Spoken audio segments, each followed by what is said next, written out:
Yon. Magandang hapon.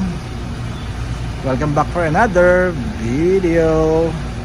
So dito pa rin sa TNG Parts na YouTube and Facebook page natin. Invite ko kayo ha. Pakita ko sa inyo yung screenshot ng page tsaka ng channel natin sa YouTube. Yan. Then sa upper right screen nyo, yan yung number natin na pwede yung tawagan, pwede kayong mag-text. Pero mas preferred natin ang transaction sir dun sa page natin. Yan. So ngayon gagawin natin dito, by the way, this is a 2021 V variant. Yan. Walk around tayo ng konti sa madiin ng setup ng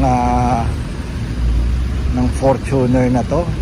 So naka-lift to ng ilang inches, mga 2 inches. Yan, naka-lift to. Then naka-TE siya na 18 ang size. Bronze ang kulay. Then in pearl white. Special color to ni Toyota. Oh, na-appreciate natin ha. Although hindi tayo mahilig masyado sa mga off-road design, pero this one clean look ha. So ang gagawin natin dito bago natin makalimutan, pansin nyo, naka-headlight on no? Since nag-headlight on siya, naka-on yung secondary DRL nya. So ang gagawin natin, pailawin natin to. Kahit na ang headlight na naka-on, kailangan pailawin to. Okay, so kakabit tayo ng DRL module. So balik ako kayo ha. Pakita ko sa inyo yung paano i-install.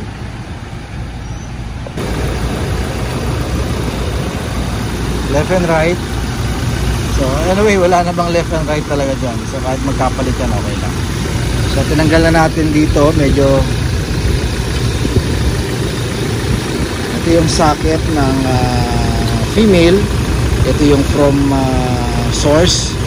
Then yung likod nya, yun yung headlight socket. Okay, so isisingit natin ngayon yan. Ganun. Isingit natin siya. Ganun lang kasimple. Pakita natin. Yung source.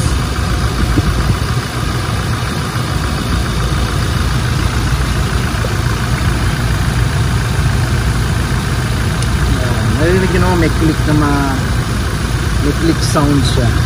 Sabihin nakalak niya. Yan dito naman yung papunta sa likod. Ito ang socket ako. Female. Kasi male yung likod. Papansin mo. Diba? May ilaw na. Yun. May click na naman. So ganun lang ka-basic yan. Ganun lang kadali.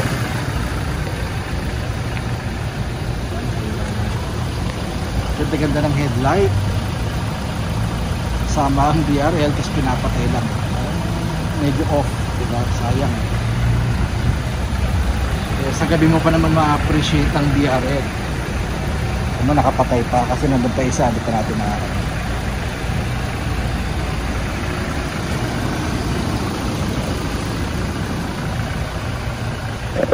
Ganun nakadali. Wala pang less than 3 minutes tapos natin kabit. Ganun na siya kadali. So sa mga nakasubaybay po sa atin from the provinces, madali lang yon. So basically yung pinakita kong video sa inyo or pinakita kong installation, ganun lang siya kinakabit, left and right. Okay, so ngayon okay na. Guwapo. Lalo na sa gabi sir, lalo mo siyang ma-appreciate kasi masanay tayo patay siya sa gabi. So ito talagang makikita mo na kung gaano kaganda yung lining ng DRL ng particular for this model but more yung mga GRS, diba? Medyo may design kasi yun. So for this one, this is 6,000.